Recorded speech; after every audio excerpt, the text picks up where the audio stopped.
Assalamualaikum warahmatullahi wabarakatuh. Salam sejahtera bagi kita semua. Shalom, Om Swastiastu, Namo Buddhaya, salam kebajikan. Perkenalkan, nama saya Rizkyana Prihatiningsih dari Departemen Bimbingan dan Konseling Fakultas Ilmu Pendidikan Universitas Negeri Malang. Pada kesempatan kali ini, saya menyampaikan pernyataan diri terkait pelaksanaan Tridharma Perguruan Tinggi pada bidang pengajaran untuk unjuk kerja PDD UKT TPT Sertifikasi Dosen. Mata kuliah yang saya ampu sesuai dengan rumpun KBK saya di bidang bimbingan, yaitu mata kuliah bimbingan dan konseling di pendidikan khusus. Mata kuliah ini ditujukan untuk mahasiswa program studi S1 Bimbingan dan Konseling dengan kode mata kuliah MKBK 236026 dengan bobot 3 SKS yang disajikan pada semester gasal.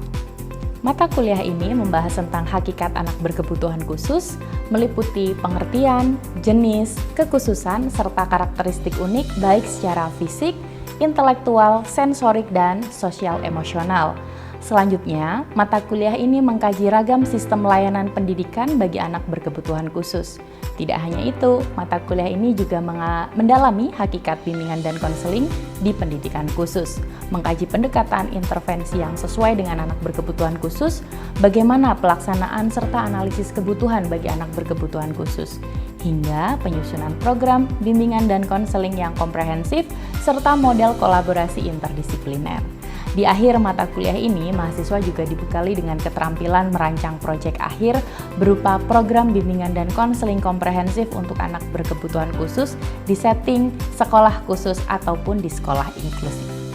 Capaian pembelajaran lulusan atau CPL yang diberikan pada mata kuliah ini meliputi CPL 1 dan CPL 2 yang telah tertuang di dalam RPS dan telah divalidasi oleh Gugus Kendali Mutu dan Ketua Departemen.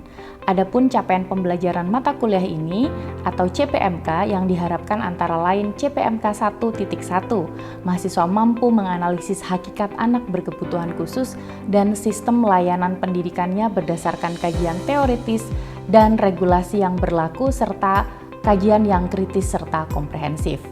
CPMK 1.2, mahasiswa mampu merumuskan konsep fundamental bimbingan dan konseling dalam konteks pendidikan khusus meliputi tujuan, fungsi, prinsip, urgensi, dan ruang lingkupnya secara logis dan sistematis. CPMK 2.1, mahasiswa mampu mengembangkan rancangan intervensi bimbingan dan konseling yang bersifat developmental, preventif, dan kuratif yang adaptif terhadap keragaman karakteristik dan tujuan yang memandirikan bagi anak berkebutuhan khusus.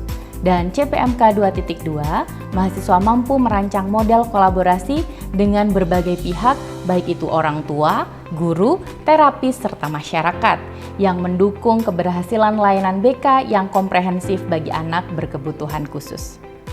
3 komponen utama dalam proses pembelajaran pada mata kuliah ini adalah Delivery, Interaction, and Assessment atau DIA. Untuk delivery, saya memberikan materi perkuliahan serta RPS yang dapat diakses langsung oleh mahasiswa melalui LMS Universitas Negeri Malang, yaitu Si Pejar. Metode pembelajaran yang digunakan pada mata kuliah ini adalah Project Based Learning atau PJBL dan Case Based Learning yang didukung dengan presentasi yang interaktif, video atau studi kasus anak berkebutuhan khusus, serta dari bahan ajar lain yang bersumber dari buku, artikel, ataupun modul. Proses interaction pada mata kuliah ini melibatkan komunikasi dua arah antara dosen dan mahasiswa berupa diskusi yang interaktif, analisis kasus baik dari berita online ataupun video, kerja kelompok kolaboratif, serta refleksi bersama baik secara langsung di kelas maupun asinkronus ataupun sinkronus melalui Si Pejar. Penilaian atau asesmen pada mata kuliah ini mencakup asesmen formatif untuk penilaian proses, yaitu aktivitas partisipatif 5% dan tugas mandiri atau terstruktur 10%. Serta asesmen sumatif berupa penilaian hasil proyek bimbingan dan konseling komprehensif sebesar 50%, UTS 15%, dan UAS 20%. Hal ini sesuai dengan bobot yang ada di dalam RPS. Berikut adalah proses pembelajaran pada mata kuliah bimbingan dan konseling di pendidikan khusus untuk pertemuan yang kedua mengenai jenis dan karakteristik anak berkebutuhan khusus. Selamat menyaksikan. Assalamualaikum warahmatullahi wabarakatuh.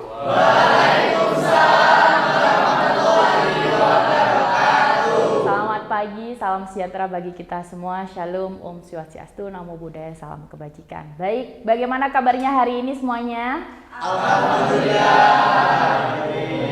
Oke, baik, luar biasa sekali. Nah, berdasarkan RPS, hari ini adalah pekan kedua dan minggu lalu Anda sudah belajar tentang terminologi tentang anak berkebutuhan khusus. Nah, masuk pada minggu kedua ini, Anda akan belajar tentang karakteristik dan jenis dari anak-anak berkebutuhan khusus. Nah, kalau misalnya Bu Kiki tanya nih, apa sih yang muncul di benak Anda ketika mendengar atau harus membayangkan tentang karakteristik anak berkebutuhan khusus?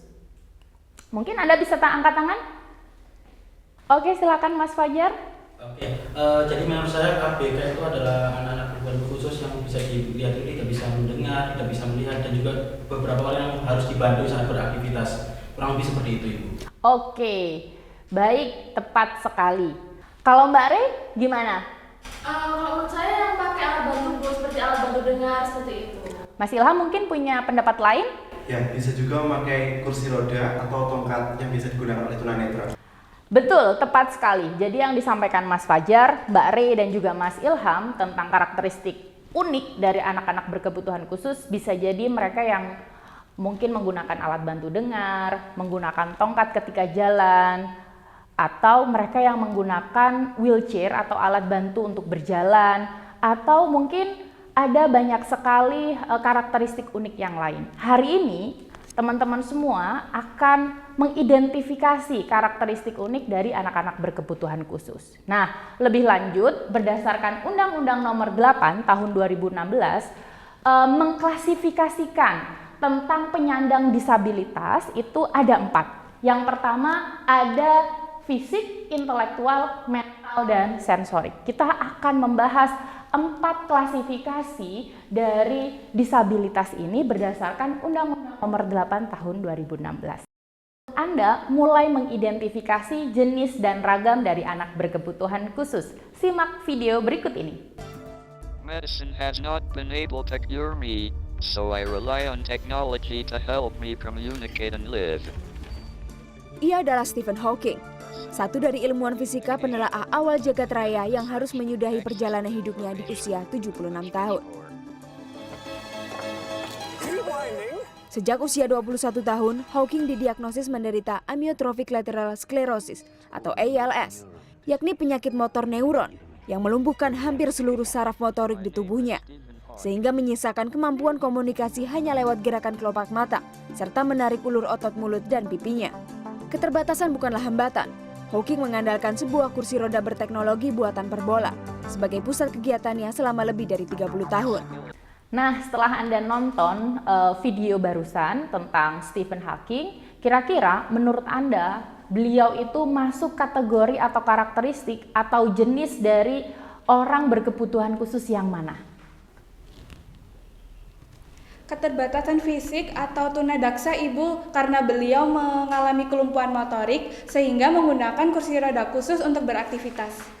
Benar sekali. Jadi yang disampaikan oleh Mbak Rani tentang Stephen Hawking yang mengalami gangguan secara fisik karena beliau menggunakan wheelchair itu masuk ke dalam kategori disabilitas fisik. Nah, disabilitas fisik sendiri adalah terganggunya atau menurunnya fungsi motorik seseorang yang kemudian mengakibatkan orang dengan disabilitas ini terganggu kehidupan sehari-harinya.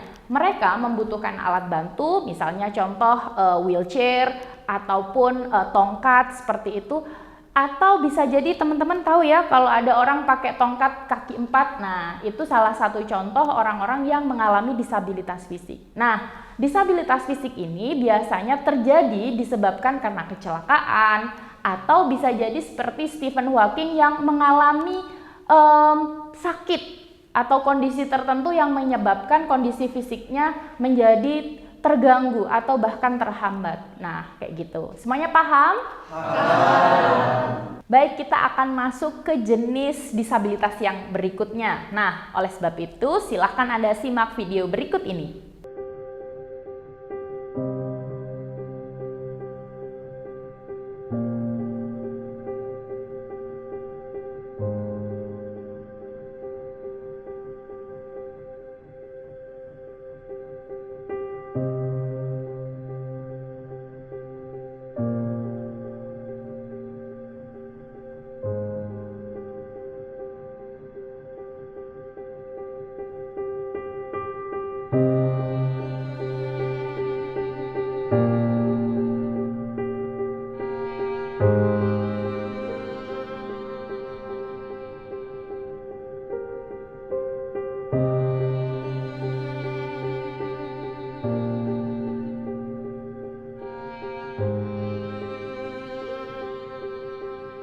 Oke, nah Anda pernah nggak sih ketemu sama orang-orang spesial seperti yang ada di video di dalam kehidupan Anda sehari-hari?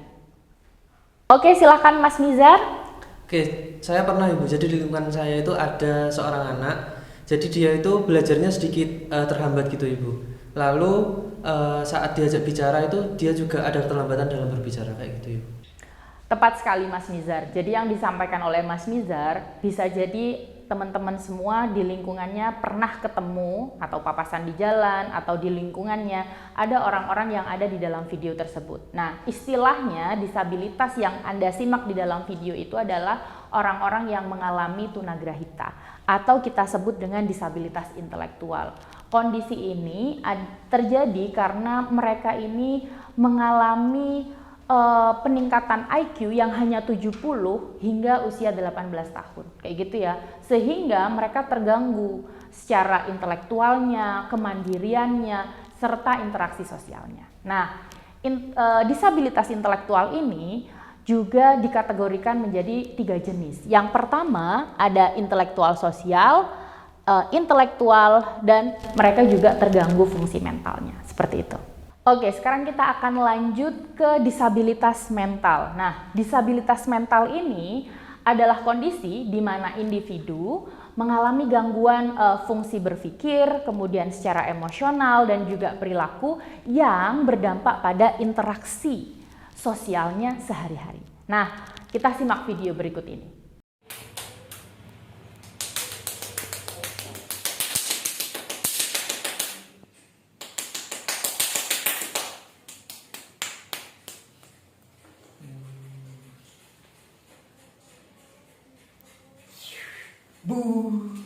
Oke, setelah Anda menonton video barusan, menurut kamu video itu merupakan anak dengan disabilitas mental dengan jenis yang apa, Mbak?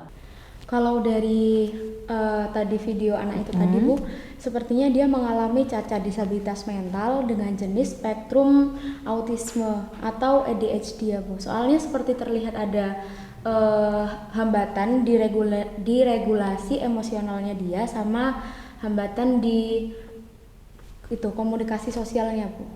Oke, baik, kita akan pelajari lebih lanjut perbedaan mungkin dari autism sama ADHD atau ADHD dalam bahasa Indonesia, kayak gitu ya. Oke, sekarang kita lanjut ke disabilitas berikutnya atau hambatan yang berikutnya. Nah, simak gambar dan video yang ada di layar.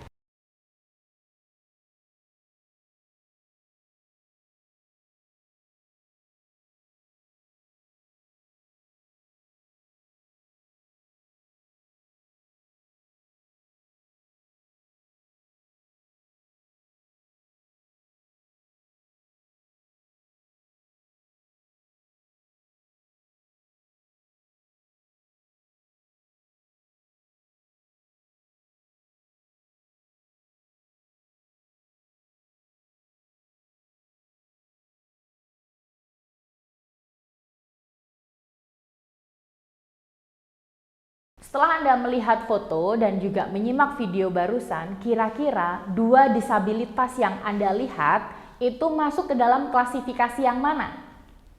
Oke, silakan Mas Ramdan. Kalau menurut saya yang foto itu kalau yang memakai tongkat itu termasuk hambatan penglihatan atau tunanetra Bu. Dan dari video tadi juga menunjukkan teman yang tuli atau tunarungu dan keduanya itu termasuk ke dalam disabilitas sensorik Bu.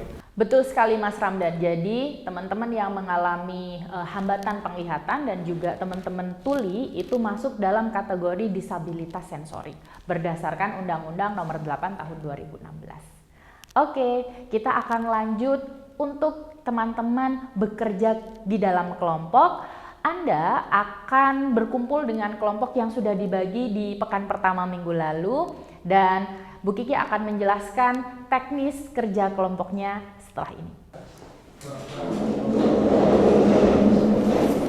Baik, sekarang di meja Anda di masing-masing kelompok sudah ada 1 kertas besar, kemudian 1 kertas informasi tentang ragam disabilitas, ada sticky note dan juga ada spidol. Nah, tugas Anda bersama kelompok, Anda akan menentukan 1 jenis ragam disabilitas berdasarkan kertas yang Anda peroleh ya. Anda nanti silakan tentukan. Anda boleh memberikan kertas tersebut atau bertukar kertas dengan kelompok yang lain ya. Untuk mensupport definisi atau jenis yang sudah Anda putuskan. Oh, aku maunya di jenis hambatan penglihatan. Oh, aku mau jenis hambatan belajar misalnya contoh. Nah, tapi kok kertasnya ada sebagian yang nggak cocok nih. Nah, Anda boleh bertukar dengan kelompok yang lain atau Anda memberi ke kelompok yang lain ya. Oke, silakan Anda kemudian melakukan analisis yang mendalam, boleh menggunakan sumber-sumber yang Anda googling pakai handphone, asalkan sumbernya kredibel atau bisa dipertanggungjawabkan. Selanjutnya, Anda juga akan mempresentasikannya nanti setelah Anda selesai bersama kelompok melakukan analisis. Oke, waktu Anda bersama kelompok 30 menit, ada yang mau ditanyakan? Silahkan. Oke, baik, selamat bekerja.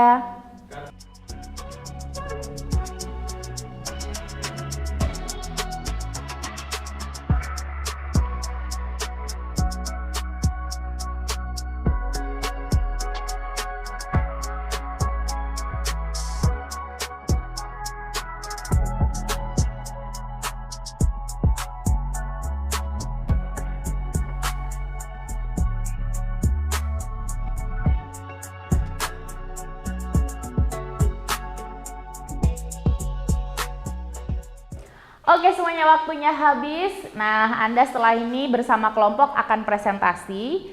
Nah, nanti ketika ada kelompok presenter, jangan lupa memberikan penilaian sejawat dengan men-scan form penilaian yang ada di layar. Anda akan memberikan penilaian berupa Google Form kepada kelompok yang menjadi presenter setelah ini.